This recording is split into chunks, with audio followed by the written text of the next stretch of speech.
G'day, Roy Thomas from Sutton Group Professional Realty and Halifax SeniorLiving.ca. I'm here today with Lola Doucette from Waterfront Law, and we're going to talk about power of attorneys.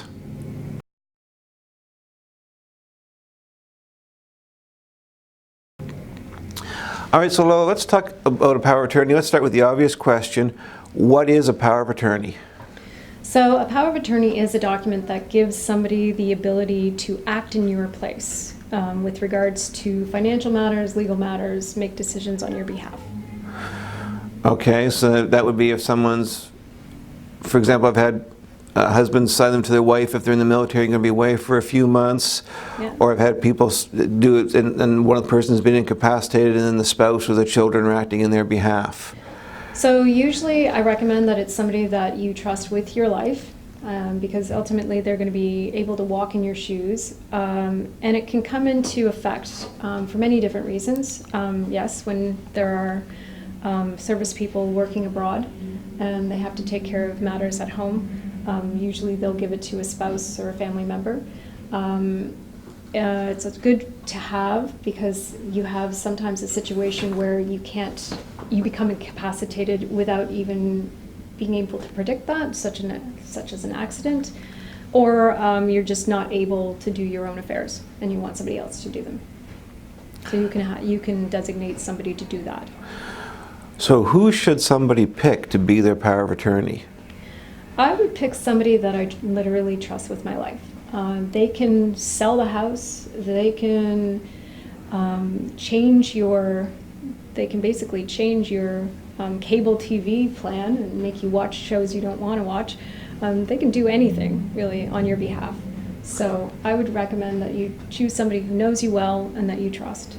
So in a power of attorney, can you put restrictions as to what they can and can't do? You can have a specific power of attorney which just designates certain things, and oftentimes they'll be used in real estate transactions. So it could be like you could have a spousal relationship where somebody doesn't want to really give them every power over their financial affairs and all of that, but they just want to be able for that person to be able to sell a house while they're on safari in Africa. So you can have a specific. The alternate is an enduring power of attorney, and those words need to be used in the actual document, which means that it's still in play even if you don't have capacity. So those are typically the two types of power of attorneys you can get. When does power of attorney expire? It doesn't. It can if you have designated in the power of attorney. So a specific one you can say it's good for a matter of 2 years. An enduring power of attorney does not expire. Okay, what happens if a person dies? The power of attorney dies with them. So that's when a will would come into play. Okay, is there anything else that you would want to add to people about a power of attorney that you feel is important? Things like oftentimes people don't really know how to sign as a power of attorney. I often see documents where people will sign the name of the person they are acting for. You would typically write your own name beside their name but the words by the power of attorney of, and sign your own signature. So you've never signed somebody else's signature. I would also say that if you're planning on listing property and planning on using a power of attorney, make sure that the agent that you're working with has a copy of it. All right, so Lola, what is the difference between a power of attorney and a personal directive? So a power of attorney can actually act as a personal directive.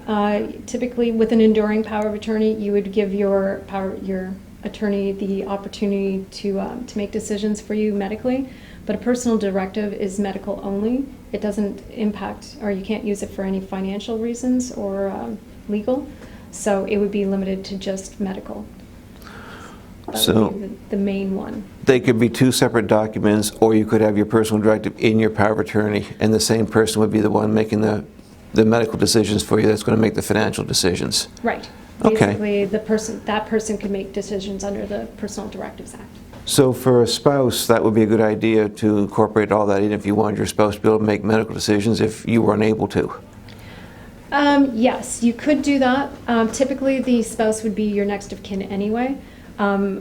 a power of attorney would also come into play if you wanted your friend or someone else, or if you didn't have a spouse, to come in to be able to make decisions on your behalf, who wouldn't be your typical person that you would turn to. Okay, and Loa, I also understand that you've put a special offer together for people. I do. I offer a couples package. So if you purchase 2 wills and 2 power of attorneys, there is a special rate, and you end up getting the equivalent to a little bit more than a power of attorney off. Excellent. And if someone wanted to get a hold of you on that, to talk to you about that, to get a will and or power of attorney done, how would they get a hold of you? Well, they could contact my office at 902-832-5126, or they could email me directly at lola.doucette@ns.simpatico.ca. Thanks very much, Lola. We also did shoot a video about wills. We'll put a link down below in the notes so you can watch that video as well. If you have any questions, please feel free to give Lola a call. She's worked with a lot of my clients and has done a great job for them. Thanks very much for watching. Please don't forget to like the video and click the subscribe button so you'll be notified of all future videos. Thanks for watching and have a great day.